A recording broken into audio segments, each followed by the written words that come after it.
दीपिका, आज से पहले मैंने इससे भद्दा मजाक कभी नहीं सुना। अनीशा, ये मजाक नहीं, सच्चाई। और तुम इसे जितना जल्दी स्वीकार कर लो वही तुम्हारे लिए अच्छा होगा। नहीं, मैं तुम दोनों को ऐसा कदम नहीं उठाने दूंगी। तुम बेवजह परेशान हो रही हो अनीशा। हम जो कुछ भी कर रहे हैं उसमें हम सबका फायदा है और तुम्हारा भी। सागर, नुकसान और फायदे से पहले सही और गलत के बारे में भी सोचना चाहिए। बस अनीशा, ये नैतिक विज्ञान का लेक्चर देके हमें बोर करना बंद करो। और तुम्हारा ये लेक्चर सुन के हम लोग अपना फैसला नहीं बदलेंगे। देख लेना, तुम दोनों बहुत पछताओगे। ओह नो, ये गाड़ी तो हमारी तरफ आ रही है। अब क्या करें?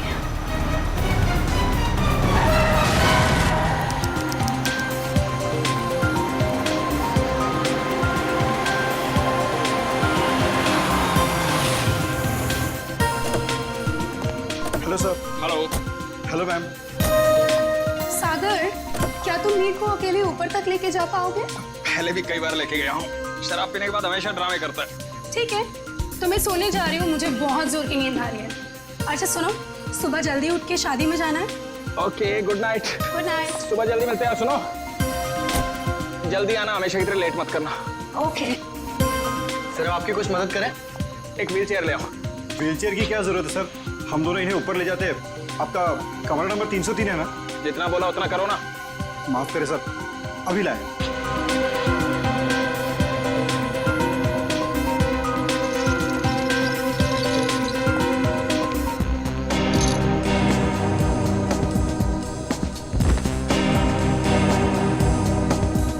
उठाओ इसे। जब सहन नहीं होती तो पीता क्यों मैं? सर, खाने में कुछ लेंगे? एक सूप ले आओ। Okay sir. सर, इन्होंने सूप ऑर्डर किया। जब से ये लोग इस होटल में रहने आए हैं ना, ऐसा तीसरी बार हुआ है। पता नहीं इतनी शराब क्यों पीते हैं जब पचा ही नहीं सकते।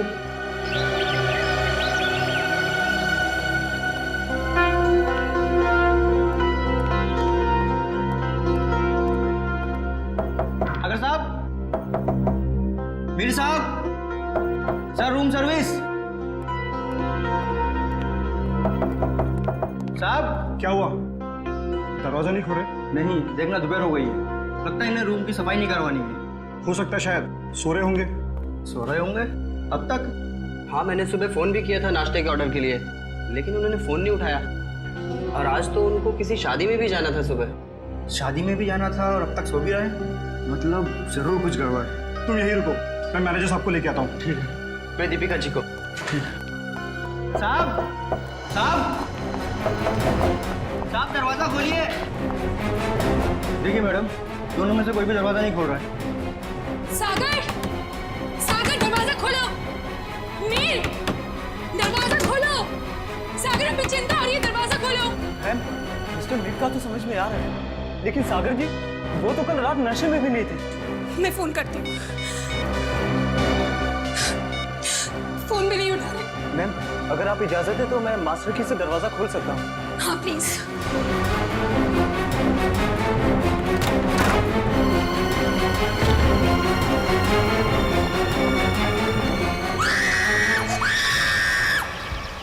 नील, तुम सोच भी नहीं सकते मैं इन छुट्टियों को लेकर कितनी उत्सुक हूँ।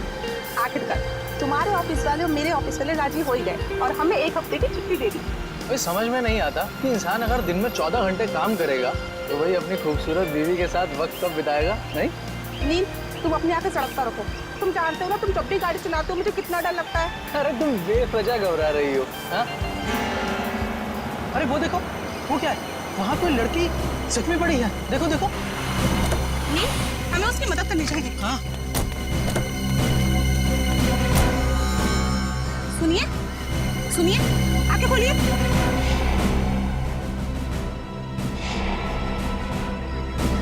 आप ठीक तो हैं? मैं पानी लेकर आता हूँ।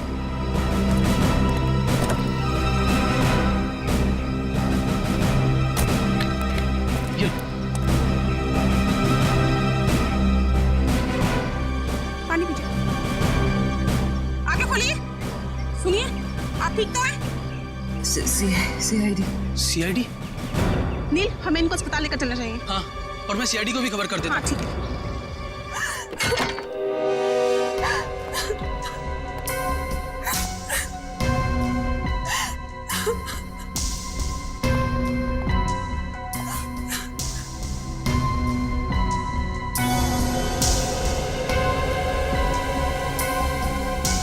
एसी भी ऑन है और खिड़की भी खुली है। आप लोगों में से किसी ने यहाँ किसी चीज को हाथ तो नहीं लगाया? नहीं सर, मैंने बस नब्ज देखी और आपको फोन करके बुला लिया। मुझे तो यकीन ही नहीं हो रहा है कि सागर और मीर नहीं रहे। कल रात तक तो अच्छे भले थे दोनों।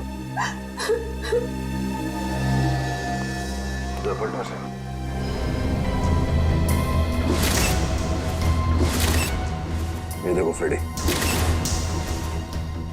मीर का खून गला घोट के किया गया है। हाँ सर, गले पे लाल निशान साफ साफ दिख रहा है। निशान देख के लगता है कि नायलॉन के रस्सी से गला घोटा गया इसका।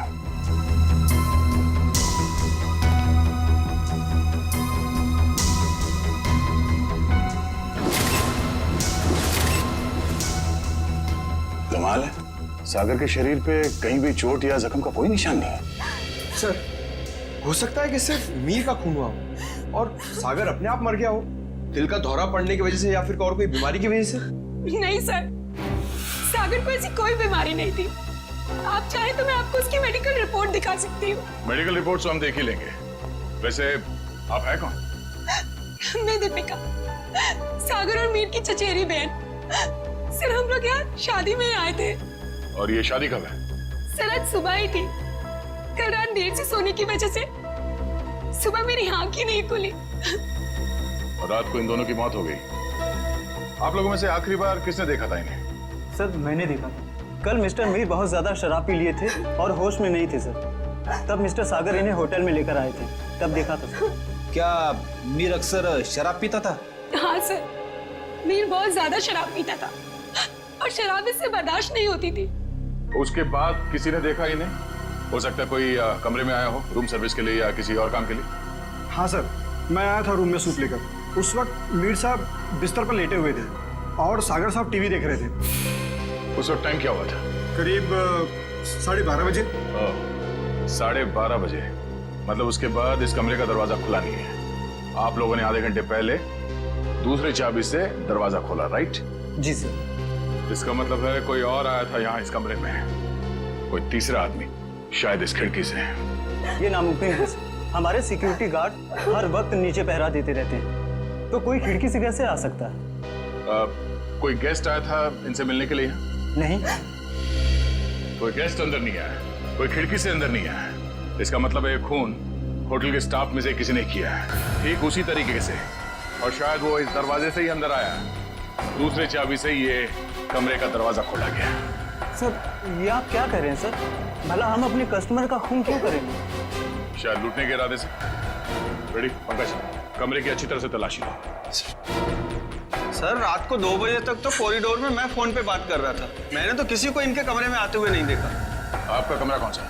सर, वो 304।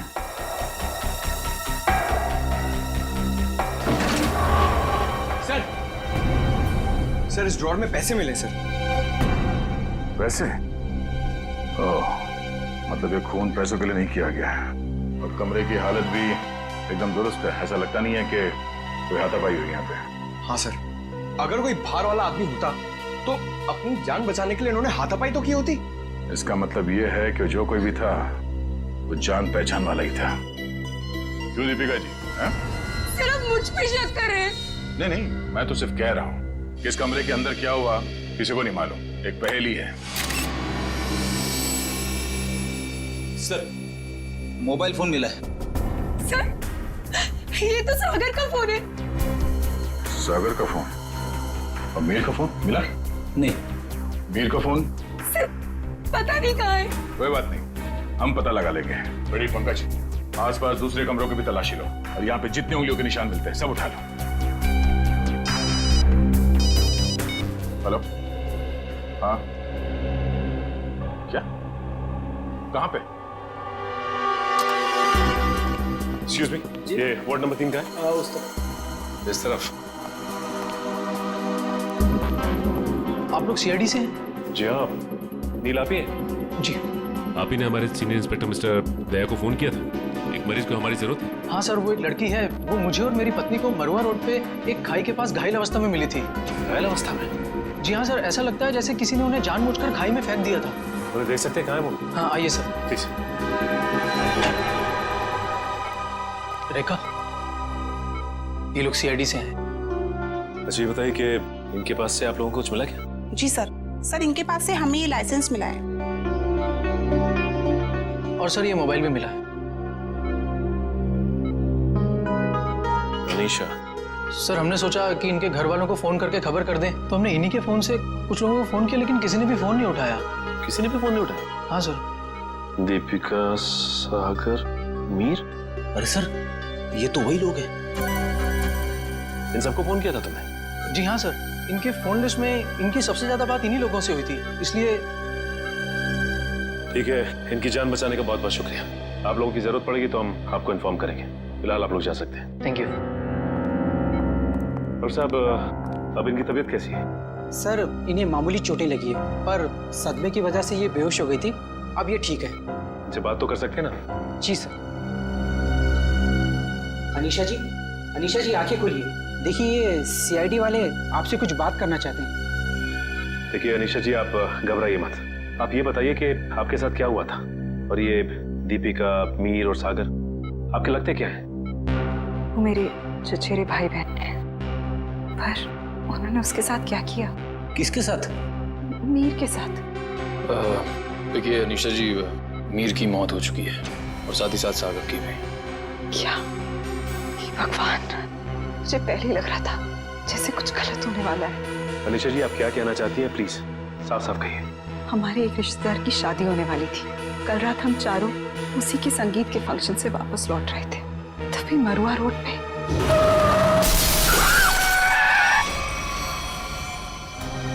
तुम दोनों ठीक तो हो ना? हाँ, हम ठीक हैं।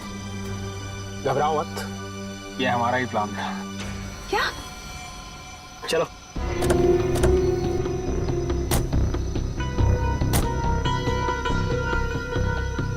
मीर का मोबाइल फोन रास्ते में कहीं फेंक देना, और ध्यान रहे जब तक हमें हमारा पैसा ना मिल जाए मीर बेहोश ही रहना चाहिए। ये लो नया सिम कार्ड। मीर के परिवार वालों से फिरौती की मांग इसी नंबर से करनी है। और हाँ, हमें फोन मत करना। वक्त आने पर हम लोग खुद कांटेक्ट करेंगे। नहीं, मैं तुम दोनों को ऐसा कुछ नहीं करने दूंगी। मीर हमारा चचेरा भाई है। अनीशा, तुम हमारे प्लान में दखलंदाजी मत करो, वरना क्या? मीर को हम बाद में खुद देख लेंगे, पहले तुम इसको ठिकाने लगाओ। ये क्या कर रही हो तुम मेरे साथ? दीपिका, तुम मेरे साथ ऐसा कैसे कर सकती हो? दीपिका और सागर पैसे के लिए कुछ भी कर सकते हैं। छोड़ो मुझे। ओह, तो मतलब दीपिका और सागर अपने चचेरे भाई मीर को अगवा करना चाहते थे? हाँ सर, अगर ये बात मुझे पहले पता होती कि उनके दिमाग में ऐसी कोई खिचड़ी पक रही है तो मैं मीर को पहले ही सावधान कर देती, लेकिन मैं भी फंस गई बेवजह उनके प्लान में। और जब मैंने उनका साथ देने से इनकार कर दिया तो उन्होंने मुझे चलती गाड़ी से नीचे खाई में फेंक दिया। क्या जमाना आ गया है? रिश्तेदार एक दूसरे के साथ ऐसी घिनौनी हरकत कर सकते हैं? वो तो अच्छा हुआ वहाँ एक पेड़ की वजह से मैं खाई में नीचे गिरते गिरते बच गई, वरना मैं भी मीर के साथ मारी जाती। मगर सागर की मौत कैसे हुई? इसी का पता हम भी लगा रहे हैं। सर, लगता है दीपिका इस पूरे जुर्म में मिली हुई है। उसी ने होटल के कमरे में जाके दोनों को मार दिया। वही तो, तभी तो उसने हमें अनीशा जी के बारे में भी नहीं बताया। लेकिन वो मीर को मारेंगे क्यों? वो तो सिर्फ उससे पैसे चाहते थे। तभी तो वहाँ पे उन्होंने कुछ गुंडों को भी बुलाया था, जिससे कि मीर को पता ना चल पाए कि उसे अगवा किया किसने। हो सकता है सागर और दीपिका के बीच में पैसे के बंटवारे को लेके लड़ाई झगड़ा हो, और इसीलिए वो लोग अपने प्लान में कामयाब नहीं हो सके। हेलो पंकज, हमें शक है कि मीर और सागर के खून में दीपिका का हाथ है। एक काम करो, उसे जल्द से जल्द अरेस्ट कर लो। क्या? दीपिका भाग गई? ठीक है। दीपिका होटल से भाग गई? हाँ फ्रेडी, दीपिका भाग गई। अनीशा जी, इस केस को सॉल्व करने में हमें आपकी मदद चाहिए। जरूर सर, मैं आपकी मदद करने के लिए तैयार हूँ। क्या बात है डॉक्टर साहब, बड़ी मेहनत हो रही है। आपकी डॉक्टर तारिका, वो तो चली गई छुट्टी लेकर के, और दो लाशों का बोझ मेरे कंधों पर। अरे सर, तारिका जी को थोड़ी ना मालूम था कि ऐसा केस आने वाला है, और वैसे भी उन्होंने पहले से आपसे छुट्टी ली थी और सारी टिकट वगैरह पहले से ही बुक हो चुकी थी। हाँ सर, अभिजीत ने खुद लाइन में लगकर टिकट की बुकिंग करवाई थी तारिका जी के लिए। हाँ। है ना? अरे यार, ये राज की बातें तो सबके सामने हाँ साळुंखे, अब तक तो तूने मेरे होनर ऑफिसर्स को बता ही दिया होगा कि मौत हुई कैसे। बस आपके ये होनहार ऑफिसर इन्हें किसी और चीज से फुर्सत मिले तो लाश की बात करें ना। देखिए सर, हम लोग यहाँ सिर्फ लाश की बातें ही करने आए हैं। Oh really? जी बताइए बताइए। बस इस मीर की मौत हुई है गला दबाने की वजह से। किसी ने बहुत ही होशियारी के साथ इसकी रेगुलर वेन को दबा दिया और तोड़ दिया, और ये काम किसी एक्सपर्ट का है। वो अच्छी तरह से जानता है कि गले के कौन से हिस्से को दबाने से जल्दी से मौत हो जाएगी। मीर ने शराब भी पी रखी थी ना? शराब भी पी रखी थी, और मीर के खून में मुझे एक ड्रग मिली, डोडीन नाम की ड्रग, जो इंसान को बहुत गहरी नींद में सुला देती है। जब इस मीर का खून हो रहा होगा ना, इसे पता भी नहीं चला होगा। ये मीर होटल जाने से पहले संगीत के फंक्शन में गया था, शायद वहीं किसी ने इसे ड्रग दी होगी। अरे मीर की मौत हुई कब? मीर की मौत हुई है लगभग 16 घंटे पहले। 16 घंटे पहले? मतलब जब सागर मीर को व्हील चेयर के ऊपर बिठाकर होटल के अंदर ले जा रहा था, तब तक ये मीर मर चुका था? बिल्कुल दया। इनफैक्ट सागर मीर को नहीं, मीर की लाश को कमरे में ले जा रहा था। तो सागर की मौत कब हुई? सागर की मौत हुई है मीर की मौत के ठीक 12 घंटे के बाद, और सागर की बॉडी पर कहीं किसी किस्म की चोट के निशान नहीं। तो फिर इसकी मौत हुई कैसे साळुंखे? इसकी मौत हुई है सफोकेशन की वजह से। किसी वजह से इसका दम घुट गया, ऑक्सीजन ने इसके फेफड़ों में जाना बंद कर दिया, और इसी वजह से सागर की मौत हो गई। पर सर, सागर का दम घुटा कैसे? ये पता लगाना भी बाकी है, लेकिन हाँ, फिलहाल मैं आप लोगों को एक बहुत अहम सुराग दे सकता हूँ। क्या क्या सुराग? एक मिनट।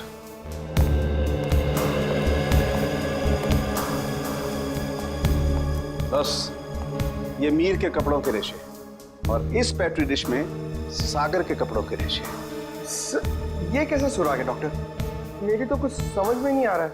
बेटा, पहले बड़ों की बात अच्छी तरह से सुन लेनी चाहिए, फिर समझ में आएगा। हाँ, बस मीर के कपड़ों के रेशे मुझे सागर के कपड़ों के पीछे के हिस्से पर मिले, और सागर के कपड़े के रेशे मुझे मीर के कपड़े के आगे के हिस्से पर मिले। क्या क्या क्या क्या? मीर की शर्ट के रेशे सागर की शर्ट की पीठ की तरफ, और सागर की शर्ट के रेशे मीर की शर्ट पे आगे की तरफ। आप हमें सुराग दे रहे हैं या हमारी उलझनों को और बड़ा कर रहे हैं? अभिजीत, हर बंद ताले को खुलने के बाद एक नए सुराग का दरवाजा खुलता है। फिलहाल इस ताले की चाबी ढूंढनी है। ये पता लगाना है कि इन दोनों के कपड़ों के रेशे एक दूसरे के कपड़ों पर आए तो आए कैसे। पता लगा लेंगे साळुंखे। जब तूने इतना सब पता लगा लिया है तो फिर इसके आगे का हम पता लगा ही लेंगे। सर, उस दीपिका का कुछ पता नहीं चल रहा है सर। वो ना तो अपने घर गई, ना कोई सहेली के पास, और तो और सर उसने अपना फोन होटल के बाहर ही कहीं फेंक दिया ताकि हम लोग उसका पीछा ना कर सके। इसका एक ही मतलब हो सकता है कि दीपिका का कोई ना कोई संबंध जरूर है मीर के खून के साथ, इसीलिए तो वो गायब हो गई। सर, अगर ऐसी बात है तो दीपिका को पहले ही गायब हो जाना चाहिए था। वो हमसे मिली क्यों? शायद उसे ये पता नहीं था कि सागर की भी मौत हो जाएगी, और जैसे सागर की मौत होगी सारी बाजी पलट गई। और फिर अनीशा ने भी तो ये कहा था ना। हाँ सर, अनीशा को भी मालूम नहीं है दीपिका कहाँ जा सकती है, और मीर को संगीत समारोह में ड्रग किसने दिया ये भी वो नहीं जानती। सो लगता है सागर और दीपिका के मिली भगत में ये बेचारी अनीशा बेवजह फंस गई है। सर, हाँ सर, सागर के फोन रिकॉर्ड्स मिल गए, लेकिन रिकॉर्ड्स में एक बहुत अजीब बात है। क्या? सर, यही कि कल रात से लेकर आज सुबह 6 बजे तक सागर को मीर के नंबर से कॉल्स आए। मीर? ये कैसे हो सकता है सर? मीर तो मर चुका है, फिर उसका नंबर कौन यूज कर रहा है? सीधी बात है, अगर मीर मर चुका है तो फिर उसका फोन कौन इस्तेमाल कर सकता है? वो खूनी इस्तेमाल कर सकता है ना सागर को फोन करने के लिए। तभी मीर का फोन मिला नहीं हमें होटल के कमरे में से। शायद ये फोन दीपिका के पास ही है सर। ये देखो, सागर की मौत के कुछ ही मिनट पहले उसे एक अनजान नंबर से फोन आया था। अनजान नंबर से। अनजान नंबर? सर, फिर तो सागर की मौत का और इस अनजान नंबर वाले का कुछ ना कुछ संबंध तो है। पता लगाना पड़ेगा इन दोनों फोन्स के बारे में, मीर का फोन नंबर और फिर इस अनजान नंबर के बारे में।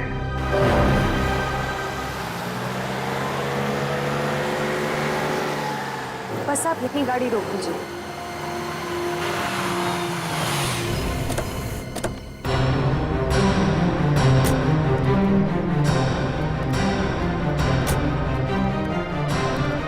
हाँ निशा, क्या ये वही जगह है? हाँ सर, ये वही जगह है जहाँ गुंडों ने हमारी गाड़ी रोकी थी और फिर मुझे दूसरी गाड़ी में डाल दिया खाई में फेंकने के लिए। और दीपिका और सागर उस दिशा में चले गए थे। दीपिका और सागर उस दिशा में चले गए? जी सर। लेकिन एक बात बताओ निशा, तुम्हें पूरा यकीन है कि ये वही जगह है, वही सड़क है? रात का समय था, हो सकता है तुम कुछ भूल कर रही हो। नहीं सर, मुझे पूरा यकीन है ये वही जगह है। जब गुंडे हमारी गाड़ी के आगे आए थे तो हमारी गाड़ी वो पेड़ से टकराई थी। उस पेड़ से? जी सर।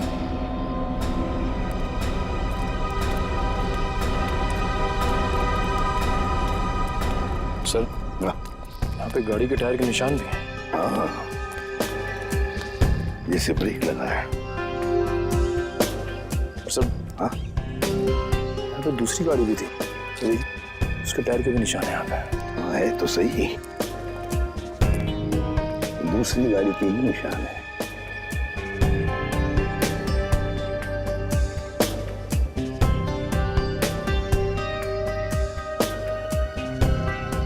ये देखो, कांच के टुकड़े, कांच के टुकड़े। सर, शायद मीर और दीपिका की गाड़ी के होंगे।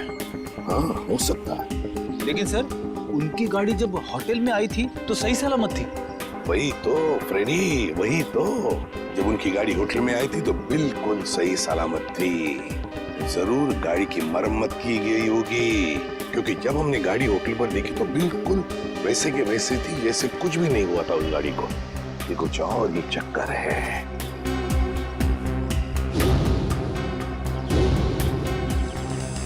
गोली निखिल, फोर्सेप देना।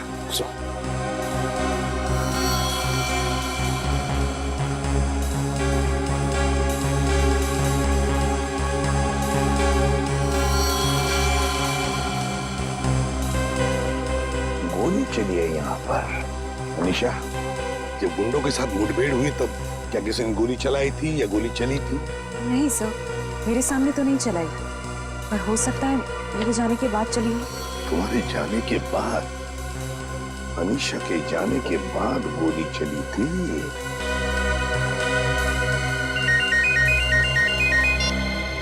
आ गया। अच्छा, सागर को मिहिर के फोन से जो फोन आया था वो कहां से आया था उसका पता चल गया है? हम जहां पर खड़े वहां से 15 किलोमीटर दूरी पर है, ये ढाबा है। एक काम करो, डिटेल लोकेशन का एमएमएस भेज देना या एसएमएस भेज देना, ठीक है? Great work. सिस्टर, आप अनीशा को हॉस्पिटल ले जाना। निखिल, फोन करके दूसरी गाड़ी का इंतजाम करो। ढाबा।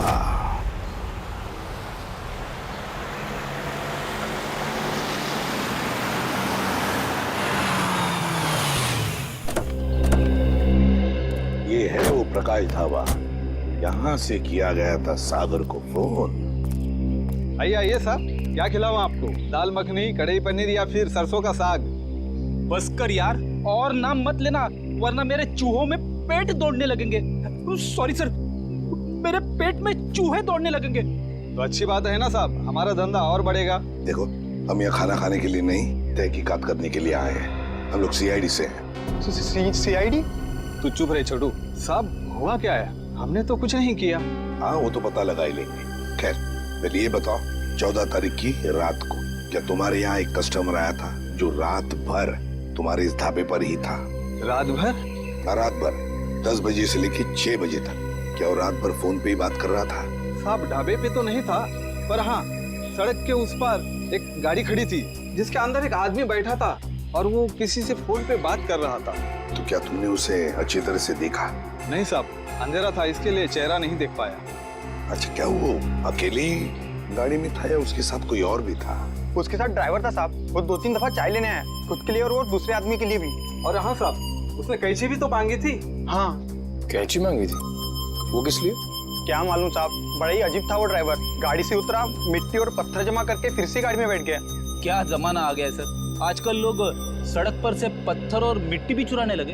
किसी और काम के लिए फ्रेडी, पत्थर और मिट्टी किसी और काम के लिए। क्या वो ड्राइवर भी फोन पे बात कर रहा था? नहीं साहब, जो पीछे बैठा था वही आदमी बात कर रहा था। ड्राइवर को तो तुमने अच्छी तरह से देखा है ना? हाँ। तो हमारे लिए उसका एक स्केच बनवाओ, ठीक है? हाँ।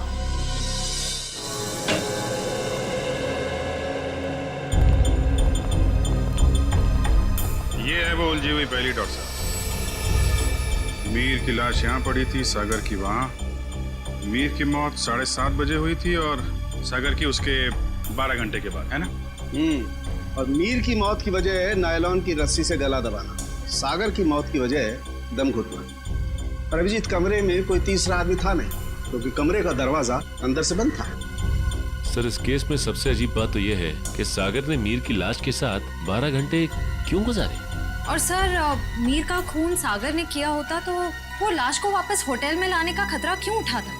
अक्सर खूनी खून करने के बाद लाश को किसी सुनसान जगह फेंक देता है। तुम दोनों के सवालों का जवाब इस चलते हुए एसी और इस खुली हुई खिड़की के बीच छुपा हुआ है, जो दया को क्राइम सीन पे दिखा था। ये भी तो हो सकता है कि सागर का दम घुट रहा हो और उसने खिड़की खोल दी हो ताकि खुली हवा में सांस ले सके। नहीं सचिन, बात इतनी आसान नहीं।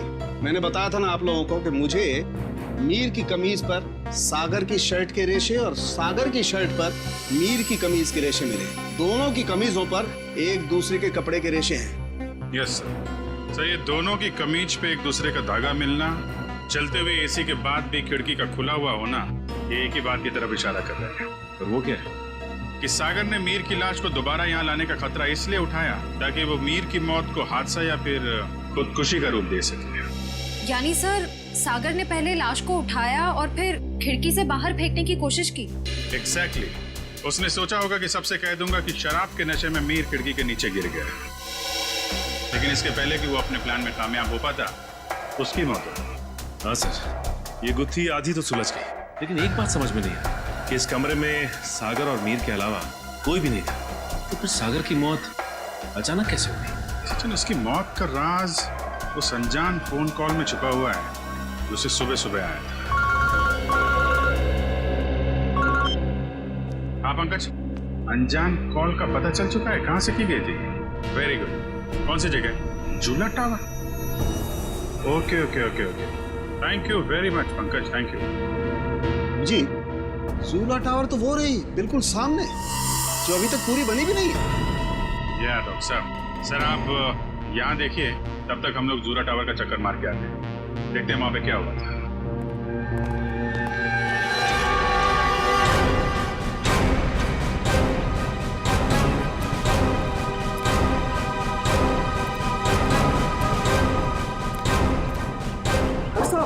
कौन है आप लोग? कहाँ जा रहे हैं? रेडी से हम लोग, हमारी ससुराल वाले।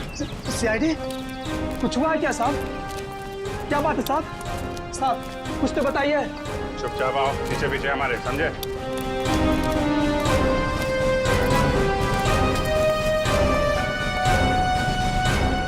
ये देखो, यहाँ से कमरा नंबर 303 बिल्कुल साफ साफ दिख रहा है। जरूर उस आदमी ने सागर को यहीं से फोन किया होगा। परसों रात तुम ही ड्यूटी पे थे यहाँ पे? हाँ साहब, मैं तो हर रात यहाँ ड्यूटी पर ही रहता हूँ। तो जरा ठीक से याद करके बताओ, परसों रात यहाँ पे कोई अजनबी आया था इस बिल्डिंग में? साहब कुछ कॉलेज के बच्चे थे, कह रहे थे किसी पिक्चर की शूटिंग करनी है। पिक्चर की शूटिंग? कौन सी पिक्चर, क्या बताया उन लोगों ने? उन्होंने कहा तो छोटी सी पिक्चर की शूटिंग करनी है कॉलेज के एग्जाम के लिए। उन्होंने मुझे 15,000 रुपये दिए और तुमने उन्हें अनुमति दे दी यहाँ शूट करने की? जी, मुझे लगा मेरी और मेरे बच्चे की मदद भी हो जाएगी। और खूनी की भी? खूनी? हाँ खूनी। तुम ही बताओ, उन लोगों का नाम नंबर कुछ है तुम्हारे पास? नहीं साहब। अच्छा ये बताओ कि वो बच्चे आए कैसे? साहब वो लोग नीले रंग की गाड़ी में आए थे। नीली गाड़ी? गाड़ी का नंबर क्या? गाड़ी का नंबर याद नहीं, बहुत अंधेरा था। अच्छी चौकीदारी कर रहे हो, उनका नाम पता तक नहीं लिया तुमने, सिर्फ गाड़ी का रंग याद है बस। गलती हो गई साहब। और हाँ साहब, एक बात है जो शायद आपको कुछ काम आ जाए। क्या बात? साहब वो लोग उस कैमरे की बात कर रहे थे जो आपने साथ लेकर के आए थे। कह रहे थे महंगा है, संभाल के रखना, भाड़ा देना है। भाड़े का कैमरा? सर श्रेया और पंकज लगे हुए हैं कि स्टूडेंट्स ने फिल्म का कैमरा कहां से किराए पे लिया था। गुड। और दया, ड्राइवर का स्केच बन गया? हाँ सर, वो स्केच हमने सभी एम्प्लॉयमेंट एजेंसी में भेज दी है। बहुत जल्द उसकी पहचान हमारे सामने होगी। तू यहाँ? हाँ यार, लैब में बैठा बैठा बोर हो रहा था। मैंने सोचा आप लोगों के साथ ब्यूरो में चल के चाय पी लेता हूँ। अरे चाय तो हम आपको जरूर पिलाएंगे डॉक्टर साहब, लेकिन ऐसा कौन सा सबूत हाथ लग गया है जो आप भागे भागे यहाँ चले आए? सुराग हाथ में तो नहीं लगा है अभिजीत, लेकिन लगने वाला है। ये देखो, ये चार्ट देख रहे हो? ये तो कोई कैलकुलेशन चार्ट लगता है। किस चीज का चार्ट है ये? बॉस, ये मीर और सागर की मौत का कैलकुलेशन चार्ट है। अगर मेरी कैलकुलेशन सही निकल गई ना, तो इस सागर के दम घुटने का राज यूं पता चल जाना, यूं। सर आई सर, ये मिस्टर सोहन है। उन कॉलेज स्टूडेंट्स को कैमरा किराए पे इन्होंने ही दिया था। कौन से कॉलेज के स्टूडेंट्स थे वो? Sir, QR institute of medical science and research centre. ये मेडिकल कॉलेज के बच्चों को फिल्म मेकिंग में कहां से इंटरेस्ट होने लगा? कितने लोग आए थे? सर 4 स्टूडेंट्स थे। 4 लोग? तो उनमें से किसी ने तो अपना नाम बताया होगा। हाँ सर, एक लड़के ने अपना नाम और नंबर दिया था। क्या नाम है उसका? सुनील। सर नंबर बंद आ रहा था, रास्ते भर ट्राई कर रहा था मैं। जरूर इस मेडिकल स्टूडेंट में से कोई है जो इन दोनों पर नजर रख रहा था, मीर और सागर पर।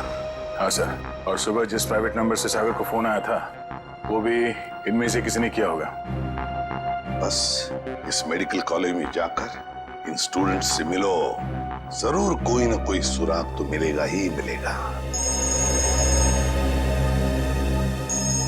हेलो, ड्राइवर का पता चल गया? कहाँ रहता है वो?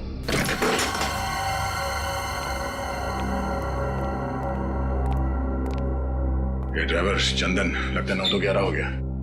तो ढूंढो।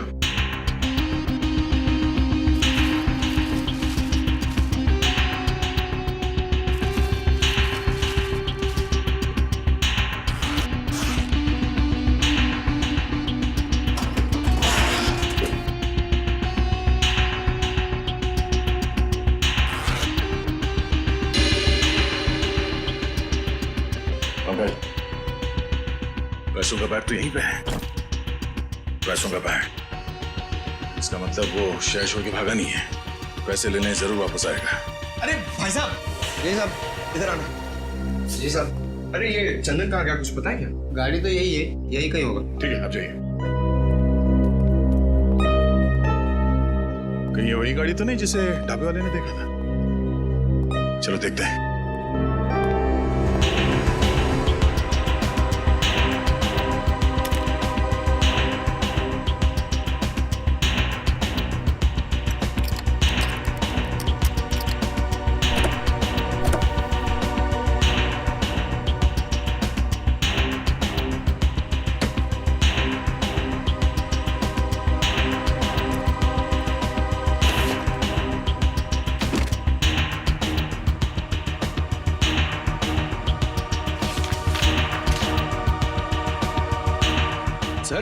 सर ये गाड़ी दीपिका की है। ये देखिए पेपर। दीपिका की गाड़ी? और ये देखो, पत्थर पे सूखा हुआ खून। शायद ये वही कंकड़ पत्थर है जिन्हें ड्राइवर ढाबे के पास इकट्ठा कर रहा था।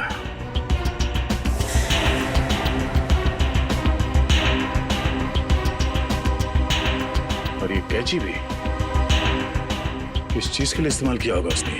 सर मुझे तो कुछ समझ में ही नहीं आ रहा है। गाड़ी का ड्राइवर भी गायब है, ये पत्थर, कैंची, इन सब चीजों का क्या संबंध है सर? पंकज, वो भी पता चल जाएगा कि जो कोई भी इस गाड़ी के पिछले सीट में बैठा था, वही पूरी रात मीर के फोन के जरिए सागर से बात कर रहा था। और अब ये सूखा हुआ खून बहुत जल्द हमें उसकी असली पहचान बता देगा। करण, तू 2 दिन से क्लास क्यों नहीं आ रहा? प्रोफेसर अमन बहुत नाराज हो रहे थे। क्या करूं यार, बुखार उतर ही नहीं रहा। लगता है मुझे फ्लू हो गया। बुखार? इसका माथा तो बिल्कुल ठंडा है। सर, तुम चारों ने अपने आप को बहुत बड़ी मुसीबत में डाल लिया है। कैसी मुसीबत सर? इसका जवाब मैं नहीं, CID देगी। CID? बिरजू, आप सब लोग यहाँ? बहुत बड़ी भूल है जो तुम लोग को शूटिंग करने दी। CID के चक्कर में फंस गया मैं। लेकिन CID क्यों? शूटिंग करना कोई गैर कानूनी काम थोड़ी है। शूटिंग करना गैर कानूनी नहीं है, लेकिन खूनी की मदद करना गैर कानूनी है और इसके लिए तुम सबको जेल हो सकती है, समझे? सर खून? हमने किसी खूनी की मदद नहीं की सर। जिस वक्त तुम लोग बिल्डिंग में शूटिंग कर रहे थे, उसी वक्त बिल्डिंग के सामने वाले होटल रॉयल मून में एक जुर्म को अंजाम दिया जा रहा था और इस काम में तुम में से किसी ने खूनी की मदद की है। नहीं सर, हम ऐसा क्यों करेंगे? हम स्टूडेंट्स हैं, हम डॉक्टरी की पढ़ाई कर रहे हैं और ऐसा कुछ करके हम हमारा भविष्य अंधकार में क्यों डालेंगे? इसका पता तो अभी चल जाएगा। अच्छा ये बताओ कि जिस वक्त शूटिंग चल रही थी, तुम में से कोई कुछ वक्त के लिए बाहर गया था क्या? हाँ सर, करण गया था ऊपर वाले फ्लोर पे अपने डायलॉग याद करने के लिए। यार अंकित, मुझे क्यों फंसा रहा है? यार मैं तुझे फंसा नहीं रहा हूँ, सिर्फ सच बता रहा हूँ। तो अपना हैंडी कैम भी लेकर गया था अपना परफॉर्मेंस रिकॉर्ड करने के लिए। हाँ सर, हैंडीकैम लेकर गया था, लेकिन जब वो वापस आया उसमें कोई वीडियो नहीं था। यार वो गलती से डिलीट हो गया था। देखो करण, झूठ मत बोलो, क्योंकि एक झूठ को छुपाने के लिए तुम 100 झूठ बोलोगे, लेकिन ये तुम सीआईडी के सामने नहीं कर सकते, समझे? इसलिए तुम्हारी भलाई इसी में है कि सब कुछ सच सच बताओ। बोलो। ये ठीक कह रहे हैं, जो कुछ भी हुआ है करण सच सच बता दो। सर, मुझे डर था कि मेरी अटेंडेंस कम होने की वजह से मैं एग्जाम में फेल हो जाऊंगा। तभी अचानक मुझे किसी ने एक दिन चिट्ठी भेजी और साथ में एक सिम कार्ड भी। उस चिट्ठी में लिखा था कि उस होटल के कमरे में जो भी कुछ हो रहा है उसकी लाइव फीड रिकॉर्ड करके मैं उसे दूं और साथ में उसे फोन भी करूं, तो वो मुझे फेल होने से बचा लेगा। तो सर मैंने वैसा ही किया। मतलब अगर तुम उस जुर्म का आंखों देखा हाल भेजते और उस आदमी को यानी कि सागर को फोन करते तो तुम परीक्षा में पास हो जाते। जी सर। तुम्हारे साथ बहुत गलत हुआ है, किसी ने तुम्हारे साथ गंदा मजाक किया है और तुम उसके बहकावे में आ गए। वो खत जिसने लिखा था वो तो बच नहीं पाएगा। वैसे इस लेटर में और क्या लिखा था? उस चिट्ठी में लिखा था कि जैसे ही सागर उस आदमी को खिड़की तक लाए तो मैं सागर को फोन करूं और 5 बार घंटी बजते ही मैं वहां से चला जाऊं। तुम ऐसा कैसे कर सकते हो करण? पास होने के लिए तुम किसी की खून करने में मदद करो? शर्मनाक है ये, शर्मनाक। यार मैं इस बात के लिए पहले से ही शर्मिंदा हूँ। तुम्हें इस बात की शर्मिंदगी होनी भी चाहिए, समझे? अच्छा फिर फोन करने के बाद क्या हुआ? सागर ने मेरा फोन उठाया नहीं, बस वो अचानक वहीं खड़ा रहा। मैंने फोन किया, 5 बार घंटी बजी, उसके बाद फोन काटकर मैं वहां से चला गया। ठीक है, देखो ये सारी बात हम लोगों के बीच में ही रहे, क्योंकि मैं नहीं चाहता कि अगर खूनी हमारे आसपास है तो उसे इस बात की भनक भी लगे। मैं समझ सकता हूँ सर। और करण तुम्हें हमारे साथ चलना होगा होटल रॉयल मून में, जहाँ क्राइम हुआ है। करण, अब बताओ, सागर और मीर एग्जैक्टली कहाँ पे खड़े हुए थे? यहाँ पर सर। मीर सागर के कंधों पर झूल रहा था। और तुमने सुबह 6 बजे के करीब उनको फोन किया? जी सर। करण, ये समझो कि तुम सागर और इंस्पेक्टर सचिन मीर, ठीक से याद करके बताओ कि सागर ने मीर को कैसे उठा रखा। आप अपनी बाजू यहाँ पर रखिए। ऐसे? यस सर, और अपनी मुट्ठी बंद कर लीजिए। लो, बंद किया? जी। ओह, तो इसका मतलब मीर के हाथ सागर के कंधों पे नहीं बल्कि गर्दन के पास थे। जी सर। इस तरह से? जी। और फिर तुम्हारे फोन करने के बाद क्या हुआ? मुझे कहा गया था कि फोन का रिंग 5 बार बजने के बाद तुम वहां से चले जाना। फोन तो बजा पर फोन सागर ने उठाया नहीं। उठाता कैसे भैया? उस वक्त तो मीर सागर का खून कर रहा था। मीर सागर का खून कर रहा था? सर ये कैसे मुमकिन है? मीर तो खुद एक लाश था। तो तुमसे किसने कहा श्रेया की लाश खून नहीं कर सकती? तुम्हारे फोन करने के बाद क्या हुआ? मुझे कहा गया था कि फोन का रिंग 5 बार बजने के बाद तुम वहां से चले जाना। फोन तो बजा पर फोन सागर ने उठाया नहीं। उठाता कैसे भैया? उस वक्त तो मीर सागर का खून कर रहा था। मीर सागर का खून कर रहा था? सर ये कैसे मुमकिन है? मीर तो खुद एक लाश था। तो तुमसे किसने कहा श्रेया की लाश खून नहीं कर सकती? सालुंके साहब, आप भी फ्रेडी की तरह। 1 मिनट सचिन, मैं कोई आत्मा की बात नहीं कर रहा हूँ, मैं साइंस की बात कर रहा हूँ। मैं रिगर मोर्टिस की बात कर रहा हूँ। याद है अभिजीत, कुछ सालों पहले भी ऐसा ही केस हुआ था। तुम पूछना अपने एसीपी साहब से, उस केस में एक लाश ने एक आदमी को गोली मारी थी।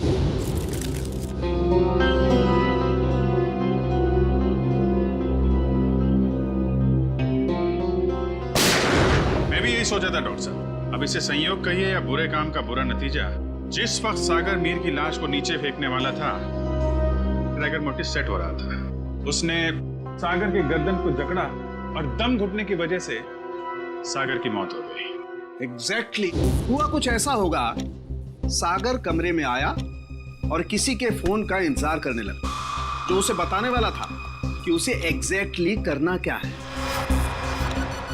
फोन आने के बाद सागर ने मीर को बिस्तर से उठाया और उसे खिड़की की तरफ लेके गया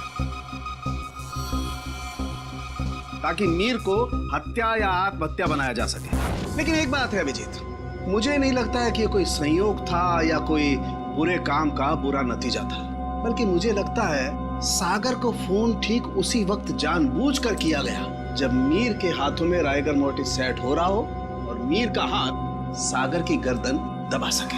आपकी बात में दम है सरों के सर, वरना सागर के पास तो पूरी रात थी इस जुर्म को अंजाम देने के लिए। उसने सुबह तक इंतजार किया ही क्यों?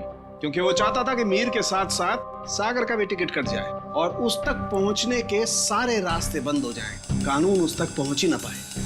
मगर सालून के साहब, खूनी ना तो यहाँ पे था और ना ही खूनी उस बिल्डिंग में था, तो फिर खूनी को ये कैसे पता चला कि मीर का शरीर कब पकड़ने वाला है और सागर उसे कब उठाने वाला है?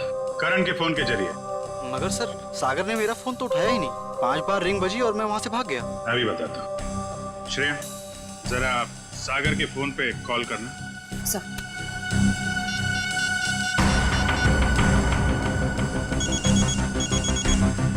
ठीक है।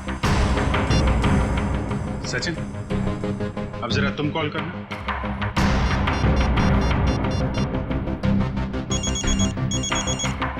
ठीक है।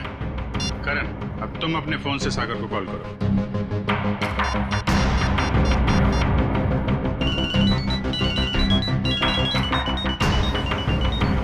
ये क्या सर, मेरे फोन करने पर अलग तरह की रिंग बजी? जी हाँ, बिल्कुल अलग तरीके की रिंग। एक ऐसी रिंग जिसने सागर को सम्मोहित कर दिया, हिप्नोटाइज।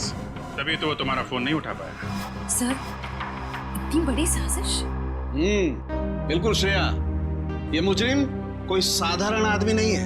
ये कोई एक्सपर्ट है, एक्सपर्ट जिसे रिगर मोर्टिस की बहुत अच्छी जानकारी है और लोगों को सम्मोहित करने की भी। ये कहीं करण के कॉलेज का कोई प्रोफेसर तो नहीं, कोई एक्सपर्ट? आज सारे स्टूडेंट्स सही समय पर आ गए। Very good. सर, क्या आप आज हमें पूरी प्रक्रिया दिखाने वाले? जी, भविष्य में जो भी फॉरेंसिक डॉक्टर बनना चाहते हैं उनके लिए आज की क्लास बहुत ही महत्वपूर्ण है। लगता मैडम आ गई। ऑफिसर्स, आप लोग यहाँ? जी हाँ, हमने सोचा कि क्यों ना हम लोग भी फॉरेंसिक साइंस की ABCD सीख लें। हाँ, शायद किसी को इम्प्रेस करने के काम आ जाए। क्यों जी? वैसे प्रोफेसर रमन, आज बच्चों को क्या पढ़ाया जा रहा है? सर, आज रिगर मोर्टिस की क्लास है। ओह, रिगर मोर्टिस। जी सर। यानी लाश की अकड़न के विभिन्न स्तर विद्यार्थियों को सिखाए जाएंगे, हैं? जी सर, इसलिए हमने खास तौर पर इस विषय के विशेषज्ञ को बुलाया है। अच्छा, कौन है ये विशेषज्ञ, ये एक्सपर्ट? जरा हमारी भी मुलाकात करवा दीजिए इनसे।